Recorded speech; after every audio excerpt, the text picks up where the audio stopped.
everybody, welcome back to the Claremont Classic Garage. Today we're going to be working on our dually. Just a bunch of little small stuff. In the last video when I got that fuel tank and everything out of the back of it, I did something to my back. I'm a little stiff today, so I'm just going to do little things and hope we can fill up a video with some little stuff. Here's the first thing we're doing.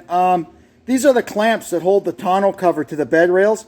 So we're just putting them in the vise, heating them up with our old MAP gas torch here, and getting the bolts loosened up. And then I just let them fall on the floor to cool off. Then once everything's cooled off, we'll get them all cleaned up. And I could probably go and buy some stainless steel bolts to replace these, but probably what I'm just going to do is get these bolts all cleaned up, put a good coat of anti-seize on them, and put them back in, and they should come back out if I ever need to get them out. All the bolts are cleaned up. Now we're running 3/8 tap through all these things, clean them up.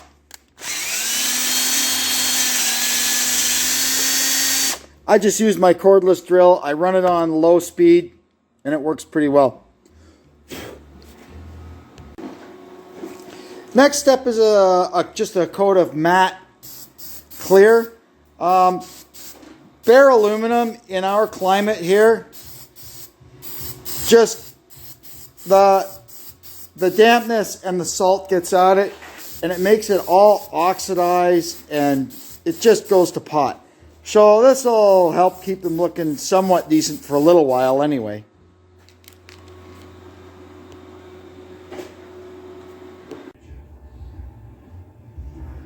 And there's our little clamps all fixed up and ready to go back. Next thing we're going to deal with is the clearance lights on the roof. These are not the original ones. They're aftermarket LED ones. And while there's only 4 of them, one of them was missing. When we got the truck, it had 4 of those and one original orange one on that end. So we got some orange ones and we got some clear ones. And, well, we've decided to go with the orange ones. So we're going to get those put on and see how she looks. I already went and I used some Meguiar's, this stuff. Meguiar's Plast-X. This is really good stuff. It polishes up plastic nice. These are originals. They're 20 years old and they look just as nice as these new ones. So we're going to go ahead and get these put on. I got these things off and it was no easy task.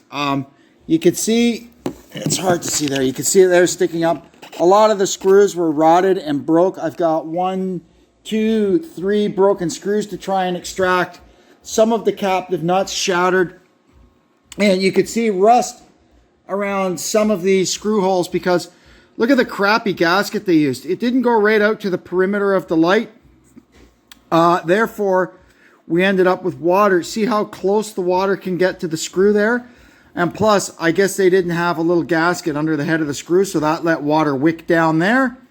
And all in all, we ended up with this mess. So hopefully I can grab these broken screws with a vice grip here and get them out. Oh yeah, they come out easy enough. Thank goodness for that. At least that one did. Then we'll get this all cleaned up and see what we're up against. Well, that went okay. They all came out. Now I got to try and get this mess cleaned up and see what we're up against. Well, at least I know what to do with these.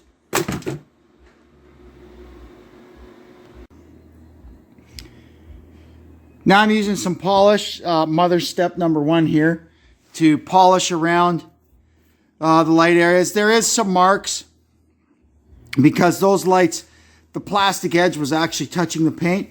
And it's left some marks in the clear coat, but that's okay. That one turned out okay. We'll do the other 4 and see what we end up with. I went around, scraped off the loose paint and flecks of rust, and then I, with some 80 grit emery cloth, I sanded it down. Now we're going to go ahead, and I've got just a little bit of 320 paper, and we're going to put it on this piece of aluminum here. And we want to just touch it a little bit so that anywhere where this primer, and sorry, after that I put some etching primer on it. Anywhere with this primer is up on top of the paint, it'll clean it off, but leave the primer down in there where we did our repair. Of course, I'll skip this step in the spots where the touch-up is just underneath the clearance light. But here, we want to just get this. You want to bridge the rust spot with the sanding block. And it's important that you use something really solid, like this piece of aluminum we've got here. There we go. That's good.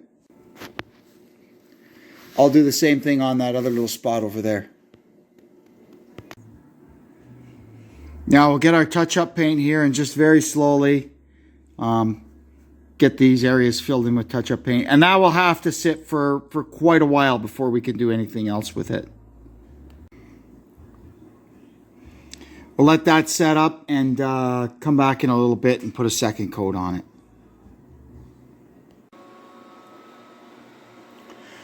I'm waiting for the paint we did on the roof to kind of get hard so we can work it.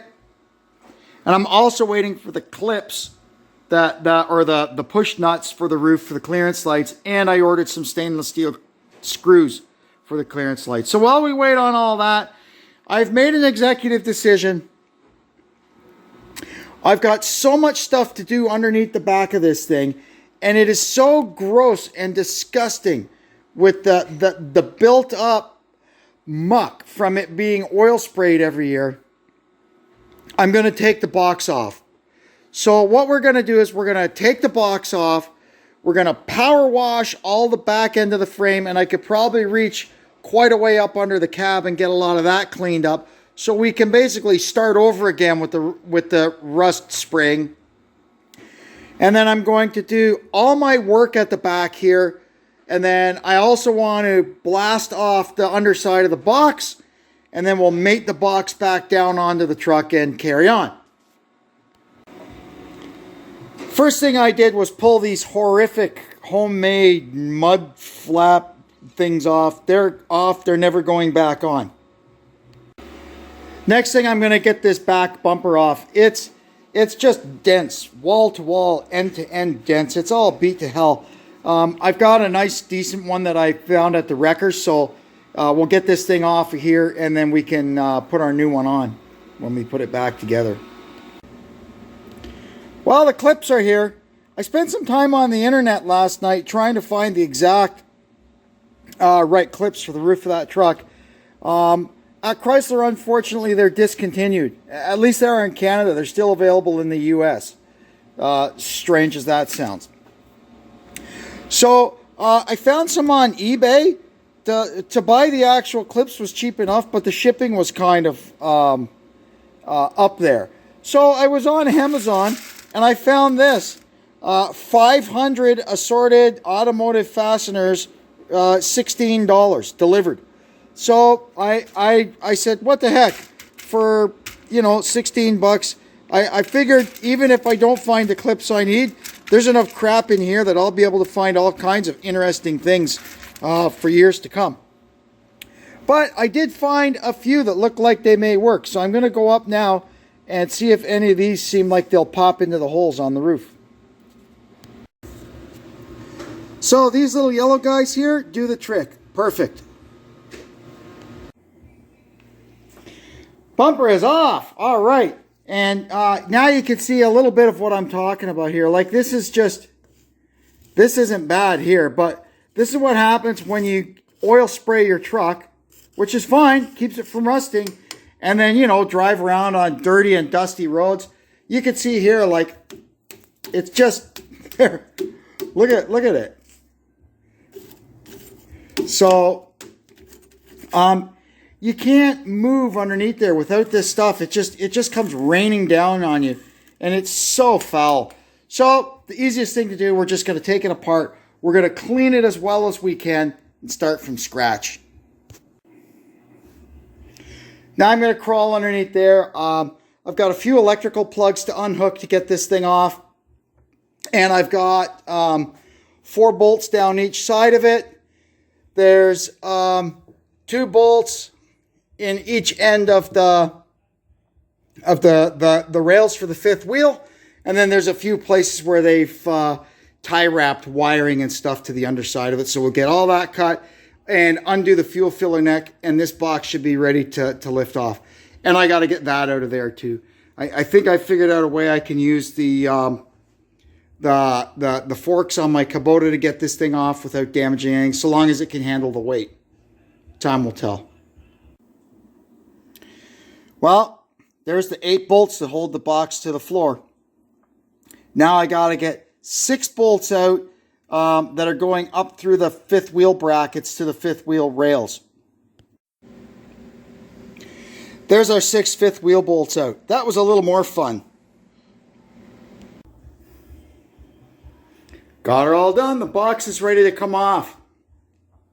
So tomorrow, hopefully the weather will be decent. We'll get the Kubota over here and see if it can lift this thing.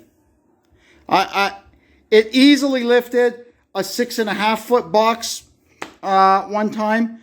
I mean easily. So I think it should be okay to handle this. While I'm waiting on a few things, I'm going to go ahead and start repairing this. This fender somewhere along the line was replaced, probably a little fender bender or something. And they just didn't do a good job prepping it when they painted it. And the paint, well, it just isn't stuck very well. So we're going to go ahead and fix that up as well as we can. So here's our touch-up thing. It's got like a little sanding thing, so you just want to go in your chips and go around with this and get this scuffed up. That'll give the paint something to stick to.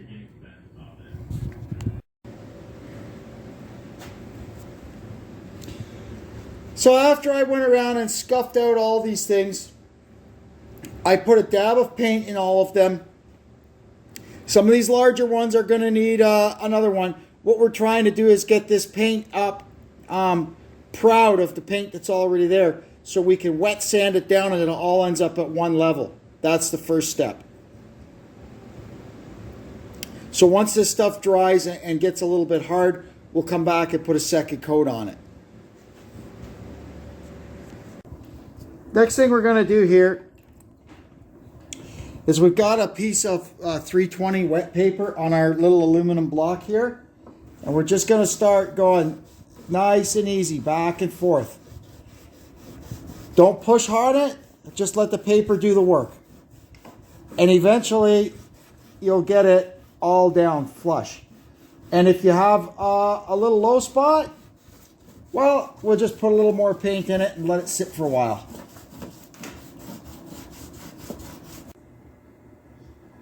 Here's the next thing we're working on. Sorry I'm jumping around so much. Just doing these paint touch-ups. You have so much downtime in between waiting for paint and stuff to dry that I work on other stuff. So our Gullwing toolbox, this is the one I preferred over the aluminum one that was there, but it did have some issues. The struts that hold the doors up weren't working, and the locks, as usual, are stuck and there's no key. So we at least got these fixed. And these are the old school mechanical ones with the little cams in them. I like these better than the nitrogen ones. So anyway, I just took them off. They just needed freeing up. Got them working. And now I got the locks out. They're kind of an oddball push button thing. I've never seen one similar to that. But I've got them out in there soaking in a bucket of CLR. They're slowly starting to free up. And hopefully we can get them working and then come up with some keys for them. Here's the first little area done. Once everything was good and dry, I came along with some 1000 wet paper and just gave it a light scuff with that. Then I got on it with some polishing compound, and it's turned out pretty good. Now we just have to finish up this side.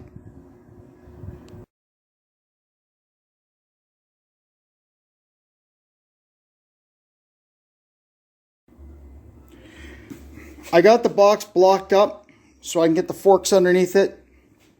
The forks are probably only going to reach to about here.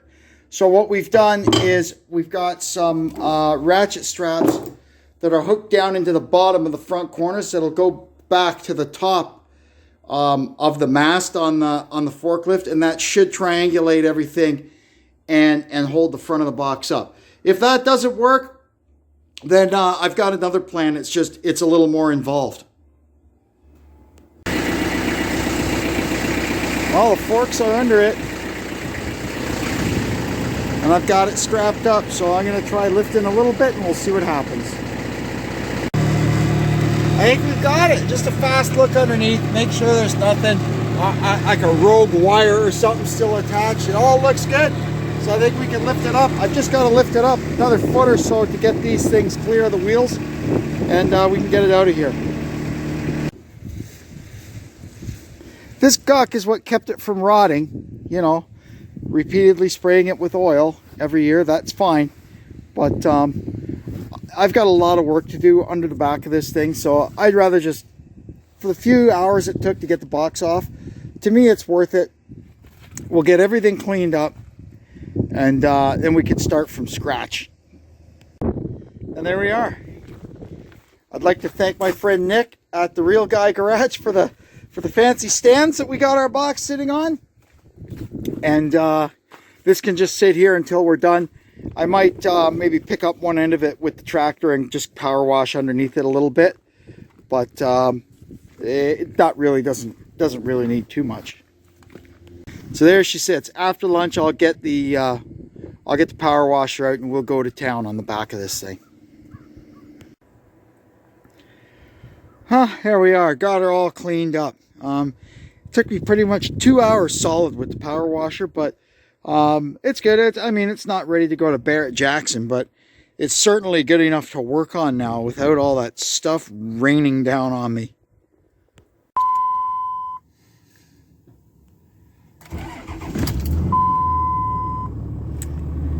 Okie dokie. Now we'll get her back in the garage. This time it's going to go in backwards. And I'll see you when we're in there.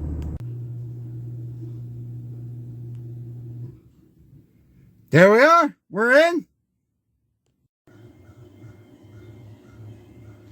Now we'll get it up on axle stands, get the wheels off, and start figuring out our plan of attack. There we are. Now we can get to work.